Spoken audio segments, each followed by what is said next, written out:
Hi, ನಮಸ್ಕಾರ ಸ್ನೇಹಿತರೆ. ನಾನು ಸಂತೋಷ್ ಕುಮಾರ್ ಪಾಟೀಲ್.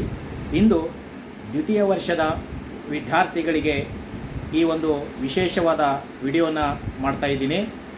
ವಾರ್ಷಿಕ ಪರೀಕ್ಷೆಯ ಹಿತದೃಷ್ಟಿಯಿಂದ ವಿದ್ಯಾರ್ಥಿಗಳು ಪ್ರತಿನಿತ್ಯ ಯಾವ ರೀತಿ ವಿದ್ಯಾಭ್ಯಾಸವನ್ನು ಮಾಡಬೇಕು, ಯಾವ ರೀತಿ ಓದಬೇಕು ಅನ್ನುವುದರ ಕುರಿತು ಒಂದು ಚಿಕ್ಕದಾದ ಮಾಹಿತಿಯನ್ನು ಕೊಡ್ತಾ ಇದ್ದೀನಿ.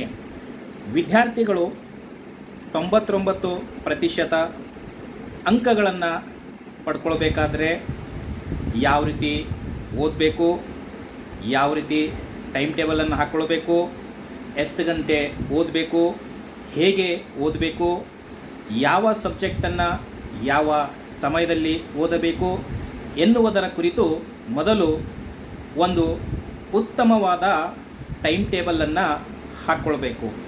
ಅದಾದ ನಂತರ ಯಾವುದೇ ಒಂದು ವಿಷಯದಲ್ಲಿ ಸಂಶಯ ಇದ್ದರೆ ಆ ವಿದ್ಯಾರ್ಥಿಗಳು ಸಂಬಂಧಪಟ್ಟಂತಹ ಶಿಕ್ಷಕರಿಗೆ ಸಂಪರ್ಕಿಸಿ ಆ ಸಂದೇಹವನ್ನು ನಿವಾರಣೆ ಮಾಡಿಕೊಳ್ಳುವಂತಹ ಕೆಲಸವನ್ನು ಮಾಡಬೇಕು.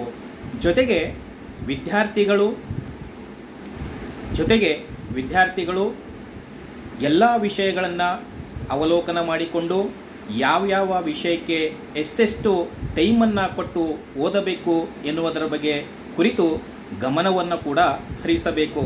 ಅದಾದ ನಂತರ ವಿದ್ಯಾರ್ಥಿಗಳು ಈ ಹಿಂದೆ ನಡೆದಂತಹ ವಾರ್ಷಿಕ ಪರೀಕ್ಷೆಯ ಎಲ್ಲ ವರ್ಷದ ಪ್ರಶ್ನೆ ಪತ್ರಿಕೆಗಳನ್ನು ನೋಡ್ಕೊಳ್ಬೇಕು ಒಂದು ಸಲ. ಜೊತೆಗೆ ಆ ಪ್ರಶ್ನೆ ಪತ್ರಿಕೆಗಳಲ್ಲಿ ಬರುವಂತಹ ಪ್ರಶ್ನೆಗಳನ್ನು ತುಂಬ ಚೆನ್ನಾಗಿ ಅದನ್ನು ಪ್ರಾಕ್ಟೀಸ್ ಮಾಡಬೇಕು. ಏಕೆಂತಂತಂದರೆ ಹಿಂದೆ ನಡೆದಂತಹ ಪ್ರಶ್ನೆ ಪತ್ರಿಕೆಗಳನ್ನು ಓದುವುದರಿಂದ ಅದರಿಂದ ನಮಗೆ ಏನು ಗೊತ್ತಾಗುತ್ತದೆ ಅಂತಂದರೆ, ಹಿಂದೆ ಯಾವ ರೀತಿ ಕ್ವಶನ್ಗಳನ್ನು ಕೇಳಿದರು, ಯಾವ ಕ್ವಶನ್ಗಳು ತುಂಬ ಇಂಪಾರ್ಟೆಂಟ್ ಆಗಿವೆ, ಯಾವ ಕ್ವಶನ್ಗಳು ತುಂಬ ರಿಪೀಟೆಡ್ ಆಗಿವೆ, ಕ್ವಶನ್ ಪೇಪರ್ ಯಾವ ರೀತಿ ಬರುತ್ತೆ ಎನ್ನುವುದರ ಬಗ್ಗೆ ಅವರಿಗೆ ತಿಳುವಳಿಕೆ ಮೂಡುತ್ತದೆ. ಅದೇ ರೀತಿಯಾಗಿ ವಿದ್ಯಾರ್ಥಿಗಳು ಎಕ್ಸಾಮ್ ಇನ್ನೂ ಮುಂದಿದೆ, ಆಮೇಲೆ ಓದೋಣ ಎನ್ನುವ ಒಂದು ಏನಾದರೂ ಮನೋಭಾವನೆ ಇದ್ದರೆ ಆ ಮನೋಭಾವನೆಯನ್ನು ಇವತ್ತಿನ ದಿವಸ ಬದಲಾವಣೆ ಮಾಡಿಕೊಳ್ಳಬೇಕು. ಏಕೆಂತಂದರೆ ಇವಾಗಿನಿಂದ ನೀವು ಓದುವುದಕ್ಕೆ ಪ್ರಾರಂಭ ಮಾಡಿದರೆ ಮುಂಬರುವ ದಿನಗಳಲ್ಲಿ ಉತ್ತಮವಾದ ಅಂಕಗಳನ್ನು ಪಡೆಯಲು ಸಹಾಯಕವಾಗುತ್ತದೆ ಅಂಥೇಳಿ ನಾನು ಹೇಳಲು ಬಯಸುತ್ತೇನೆ.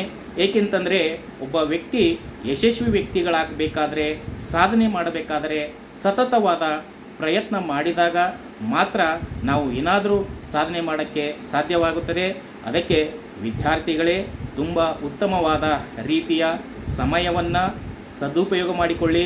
ಜೊತೆಗೆ ನಿಮ್ಮದೇ ಆದಂತಹ ಒಂದು ಟೈಮ್ ಟೇಬಲನ್ನು ರಚಿಸಿಕೊಂಡು ಅದರ ಪ್ರಕಾರ ಯಾವ್ಯಾವ ಸಬ್ಜೆಕ್ಟ್ಗಳು ಯಾವ್ಯಾವ ಓದಬೇಕಂಥೇಳಿ ಅದೇ ರೀತಿಯಾಗಿ ನೀವು ವಿದ್ಯಾಭ್ಯಾಸ ಮಾಡಿದ್ದೇ ಆದರೆ ನೀವು ಖಂಡಿತವಾಗಿ ಜಯಶಾಲಿಯಾಗುತ್ತೀರಿ ಅಂತ ಹೇಳುತ್ತಾ ನನ್ನ ಚಿಕ್ಕದಾದ ಮಾಹಿತಿಯನ್ನು ಮುಗಿಸ್ತಾ ಇದ್ದೀನಿ. ನಮಸ್ಕಾರ ಸ್ನೇಹಿತರೆ.